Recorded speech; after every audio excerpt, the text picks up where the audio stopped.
Dude, we have to stop bitching about the state of the world off camera. We need to do this, what we're here to do right now. I just think what we're doing right now. Joe Rogan tells everybody he's like fucking Wolverine and I can just regenerate because I'm so healthy. And also he gets the virus, he's like, I threw the kitchen sink at him. Like, why did he do that? I thought you would just regenerate. Well, that'll be tomorrow's, or... Lying piece of shit. Shut the fuck up.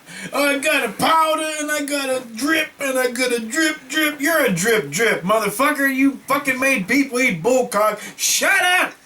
Stop acting like you're some. You ain't some. You suck as a fucking everything. Dick. Big-headed fuck.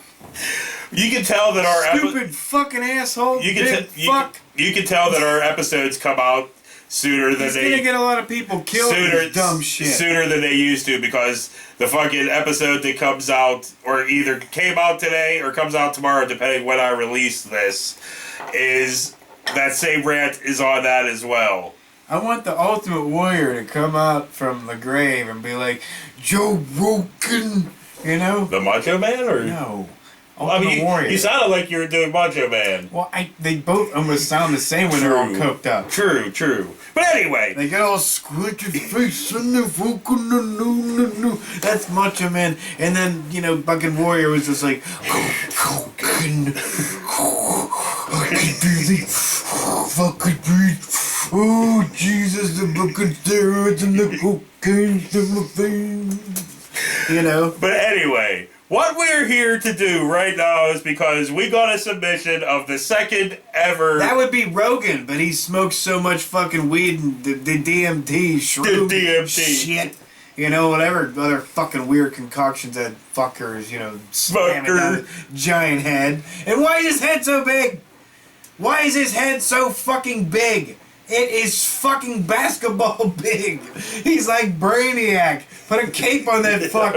You know what I mean? He scares me now. I used to like Joe, and now he's like all scary right-wing Lex Luthor, like, you know, take some ivermectin and you know, it's like, stop it, Joe. You're scaring me. Anyway, what we are here to do is we got a submission for the second ever fucking fan fiction. That was it.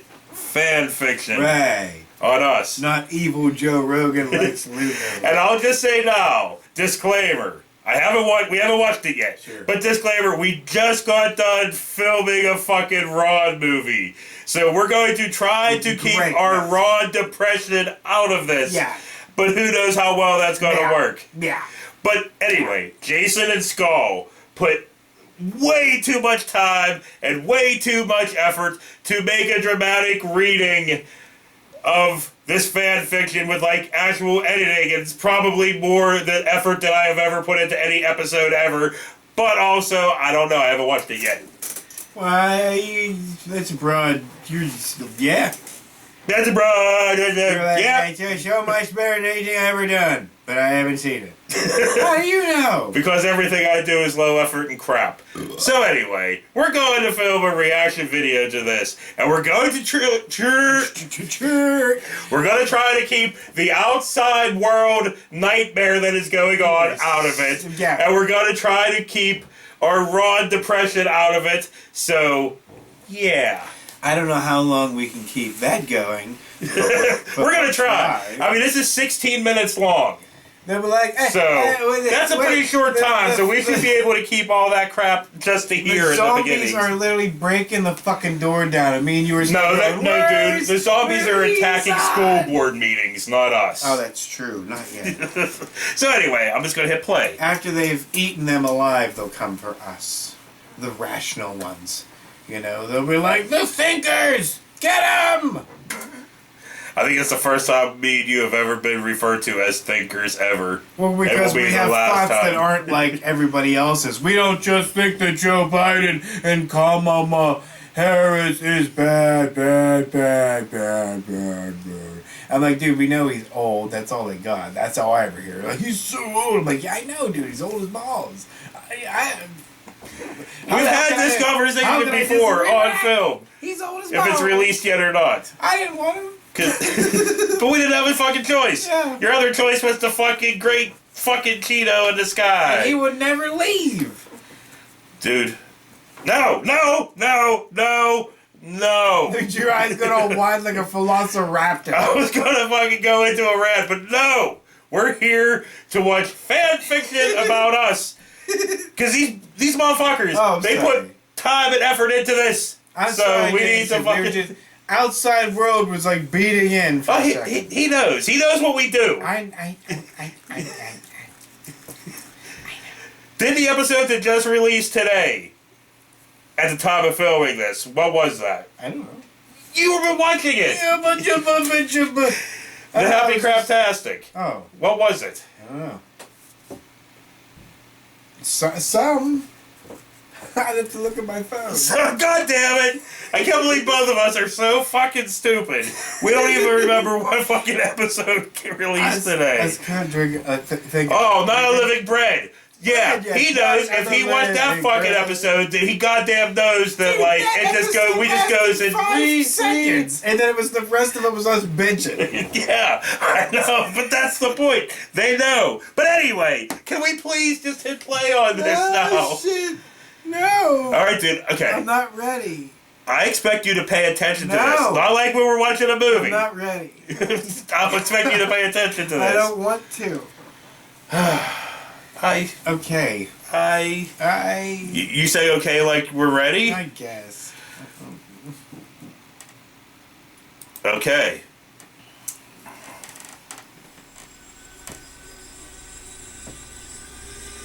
See, more effort than I put into anything. See more effort? Yes. Sounds like a fucking name of a director.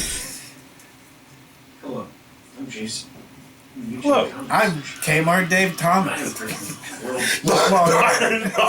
Not Wendy's Dave Thomas. The fucking...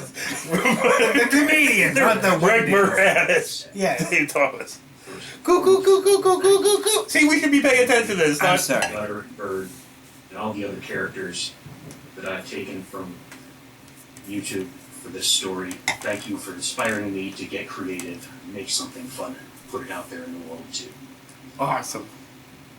That's crazy that we could even do that. Also, thank you to my mother, who handed I me can't this even handsome inspire cardigan sweater. myself. Well, that is a pretty fucking awesome cardigan sweater. Next, a disclaimer.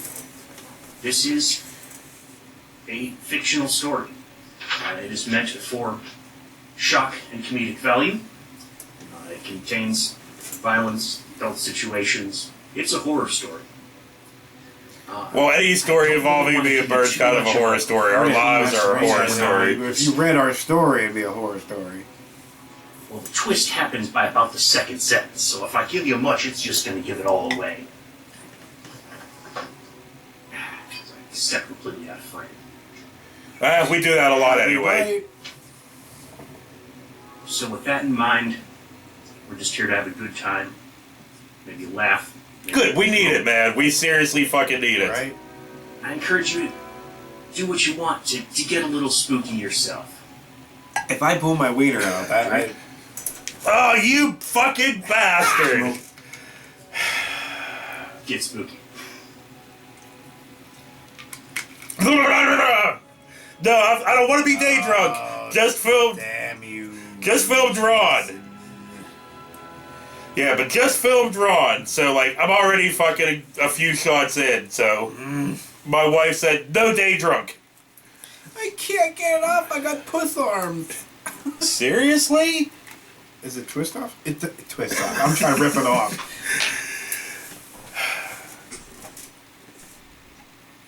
The summer's heat had never cooled during the night.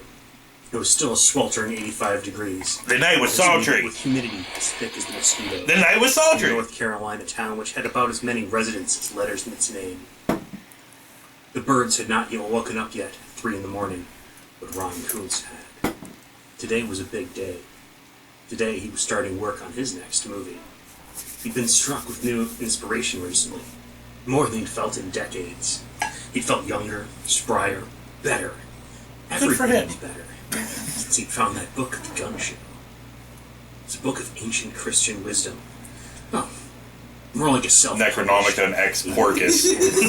The Book of the Southern Dead. Right. Secret, Goddamn fresh book of knowledge apple of how pie to God to speak chicken directly to you. It told stories about the first Christians to spread to Europe and Africa, as far as India, and the practices they had before the church conquered everyone. Its preparations. Thank you, Skull, for all the effort you put into editing this. But today, Ron Kuntz would carry out the ritual, gain true enlightenment. So I will definitely watch this again. When we're done with this, I will watch it again so I actually make his new movie. Hear Masterpiece. everything. He'd make a movie about a private investigator solving a murder. Ron. Ron excitedly changed from his sleeping attire of blue jeans and a flannel shirt to a fresh going out getup of blue jeans and a flannel shirt. As fast as a man his age could manage.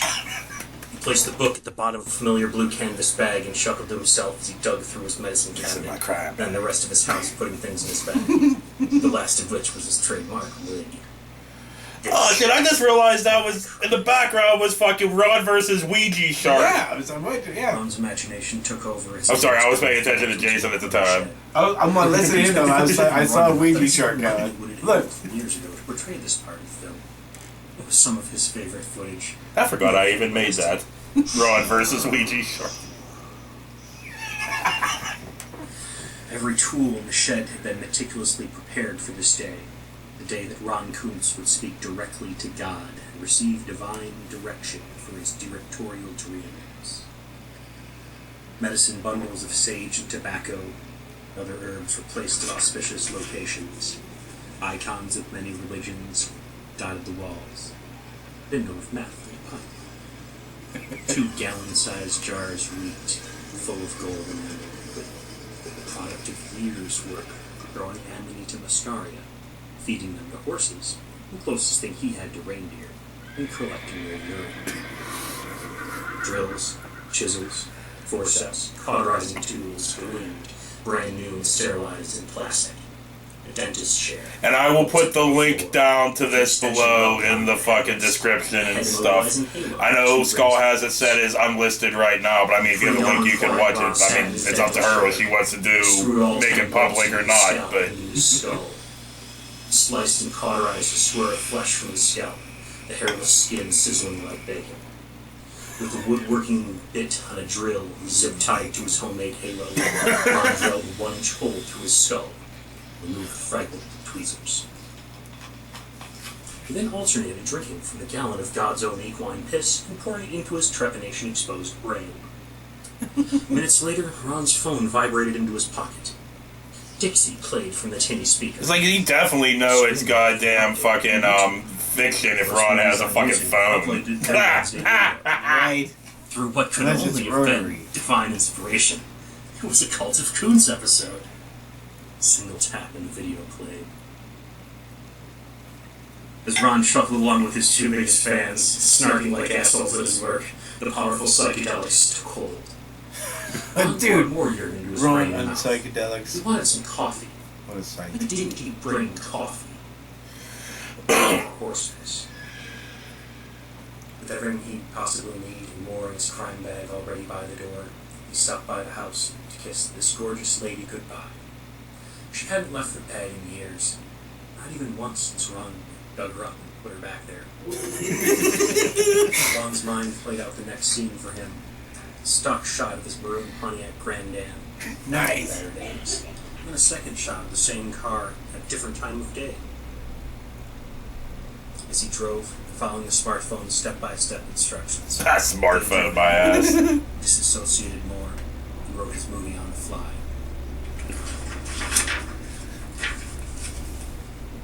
The mushrooms let his dreams and creativity dominated his active thoughts while he drove. He had quite a few extra hours to complete the 10-hour drive in order to show up on set during the filming. All I can say is I guarantee right now, I can say thank you for Trish, because I guarantee her reading this would have been the most hilarious fucking thing ever. She would have not been happy. After the last one, you know. Fuel up. Fast. Ron was lucid for a moment. He hung a jacket and hat from a tripod, set his camera up on its own, pressed play, and walked into frame. With his black wig on, he was the investigator. Cut a promo, Thunder kicked the coat on a stick, walked out of frame, stopped the camera, drank more horse piss. Back on the road, an unknown time later, it was hot. Ron's head itched, and he poked his exposed brain through the wig for a spell. The hallucinogen rushed in again. The yellow wig represented the killer, as it always had, and Ron became one again when he put it out. He also had an electric blue bob cut wig, just like one Mean Gene Okerlund wore at Rock and Roll Hoochie Coo. He had no idea if he was going to use that yet.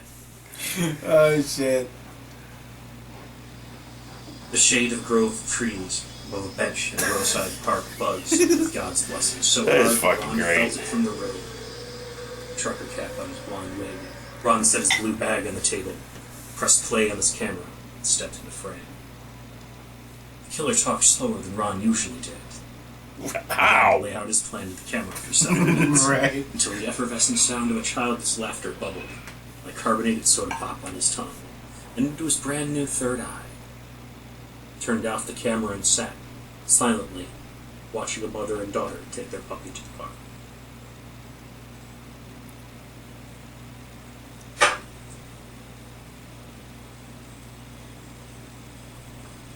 Ron re-aimed the camera, turned it back on, walked into frame. Cooed, sudden drawl. The mother child about the puppy played up his age and I lived. guarantee if Ron saw this, he wouldn't know what to make of it. Till Ron jammed his Vietnam. First off, be too many words for him. He'd be like, "What?" Buffalo or scream with a handkerchief, slipping the K-bar deeper. All that was a practice notion.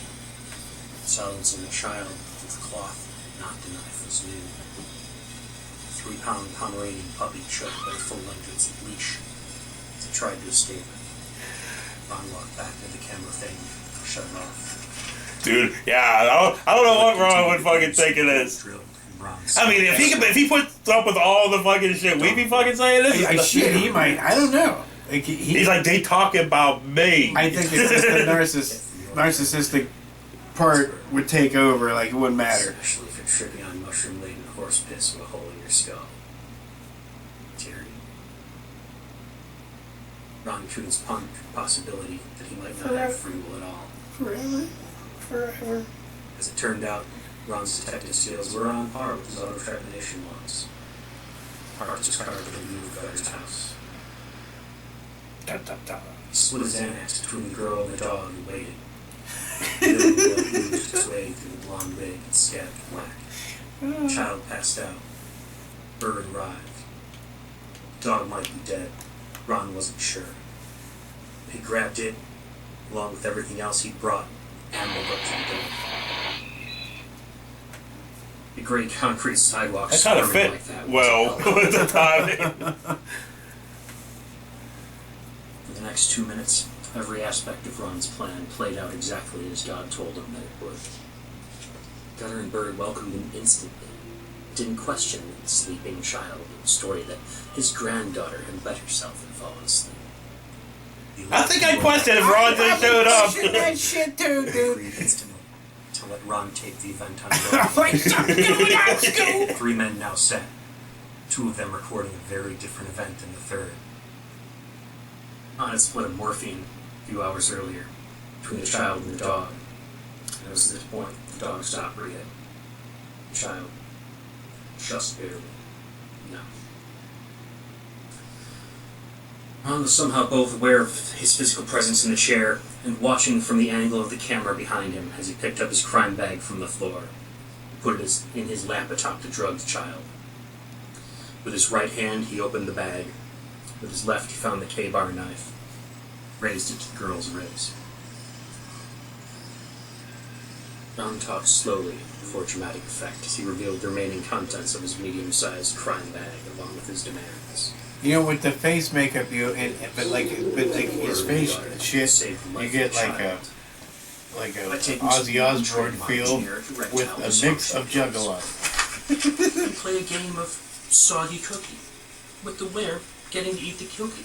Not the loser. present may eat a ball. Ozzy Osbourne. He looks like melted butter. I've done like. Before Ron could finish his demands, Gutter left out his seat, his hand outstretched toward the bottle of spirits. Ron's hand twitched with decades of practice. Drew and fired the pistol from his pocket. In an instant, spattering blood exploded from Gutter's armpit and chest. Gutter's screams loud enough to register in everyone's stunned eardrums. Ron Kuntz said as he gesticulated with the knife in his left hand. But before Ron even managed to finish saying what it is, Ron Kuntz, Nice. Bird had dove into action. Sleeping child didn't stir. Bird have dove into action I for would dove 20 into years. shit. I'd be like, hey, you piece of... She noticed Probably it get all, stabbed. and Bird screamed as he grabbed the blade of the knife. Nor when all three toppled over in the metal folding chair and cluttered and drowned. It took Gutter only one pace to cross the room. Bird was saying something. I mean, the room is pretty small. Ron had dropped the pistol and had scattered in the fall. Gutter kicked him in the ribs. That's more effort than I would. You might. Kicked again. You'd probably miss. Man stopped moving. Bleeding from his chest and ribs and shaking with adrenaline, Gutter walked into the frame of Ron Kuntz's camera.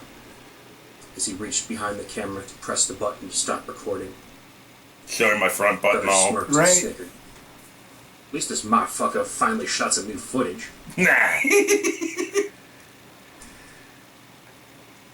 That sounds like something I would say. That sounds like something you'd say. Bird and Gutter were not charged criminally, as their actions were deemed in self-defense. Multiple sources of video evidence. Ron Kuntz stood trial for 2 counts of murder and 1 charge of cruelty to animals. He was found mentally incompetent to stand trial, served the remainder of his life in prison for the criminally insane. The child was returned to her father, but her trauma wrote its own horror story. It's terrible. Oh, fuck.